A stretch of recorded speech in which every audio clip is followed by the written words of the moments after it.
আমরা বলেছি যে প্রবাসী বাংলাদেশিদেরকে জাতীয় সংসদ নির্বাচনে অংশগ্রহণ করার সুযোগ দিতে হবে, ব্যবস্থা করতে হবে। আজকে যে উদ্যোগ নির্বাচন কমিশনের পক্ষ থেকে নেওয়ার কথা বলা হয়েছে, এই উদ্যোগের প্রতি আমাদের শুধু সমর্থন না, এটা আমাদেরই দাবি। এবার প্রধান উপদেষ্টা বলেছেন নির্বাচন কমিশন এই ব্যাপারে উদ্যোগ নিয়েছে, আমরা ধন্যবাদ জানাই তাদের। কিন্তু এটা আমাদের সমর্থনের প্রশ্ন না, শুধু এটা আমাদের দাবি বাস্তবায়ন হচ্ছে বলে আমরা খুশি। এখন কি প্রক্রিয়ায় এই ভোট গ্রহণটা সবচেয়ে উত্তম হবে, সবচেয়ে কার্যকর হবে, সবচেয়ে বেশি প্রবাসী নির্বিঘ্নে অংশ দিতে পারবে এবং তাদের ভোটটা যথাযথভাবে যেমন তারা চান তেমন প্রার্থী পাবেন, এটা নিশ্চিত করার জন্য কিছু পদ্ধতি, কিছু প্রক্রিয়ার বিষয় নিয়ে আলোচনা হয়েছে। আমি আবার বলছি যে এই ব্যাপারে বেশ কিছু ভালো প্রস্তাব এসছে। তার মধ্যে যেই প্রস্তাবটা সবচেয়ে কার্যকর হবে, সবচেয়ে গ্রহণযোগ্য হবে, সবচেয়ে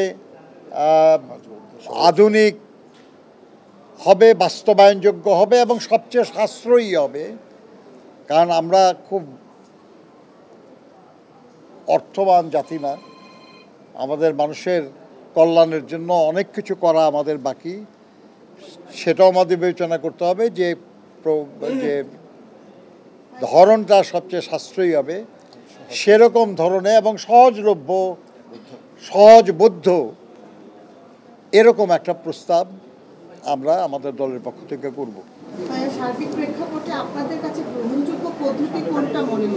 আপনি এখনই যদি বলতে বলেন তাহলে এতক্ষণ কি বক্তৃতা করলাম আমি বলেছি যে আমরা তো দলের পক্ষ থেকে এখানে এসেছি, আমরা জানলাম তাদের সব ডকুমেন্ট এগুলো আমরা নিলাম, আমরা আমাদের দলে আলোচনা করে আমাদের দলের পক্ষ থেকে আমরা জানাবো। তারা বলেছেন 15 দিনের মধ্যে, এবং এটাও বলেছেন যদি 15 দিনের মধ্যে না হয় আর একটু বেশি হলেও কোনো অসুবিধা নাই, কিন্তু আমরা মনে করি না যে এত বেশি সময় লাগবে, কারণ আমাদের তো এই নিয়ে কাজ করা আছে কিছু। আপনারা যে 31 দফায় যে দাবিটি জানিয়েছেন এটার পক্ষে, সেখানে কি আপনারা কোনো পদ্ধতি উল্লেখ করেছেন তার সাথে তাদের পদ্ধতিগুলো ম্যাচ করছে? আপনি এটা দাবির মধ্যে পদ্ধতির উল্লেখ তো থাকে না ভাই। আপনি দাবি করবেন যে আগামী ডিসেম্বরের মধ্যে নির্বাচন চাই, এখন যে নির্বাচনে কারা কারা প্রিজাইডিং অফিসার, পোলিং অফিসার হবে, রিটার্নিং অফিসার সবই বলবেন দাবির মধ্যে।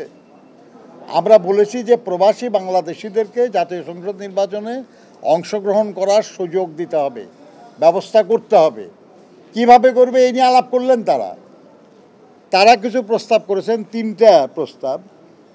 এর মধ্যে কোন প্রস্তাব কিংবা কোন কোন প্রস্তাবের কোন অংশ, তাই না, এটা তো কোনো রিজিড ব্যাপার না আর কি, আমরা আলোচনা করে জানাবো। ধন্যবাদ আপনাদের সবাইকে।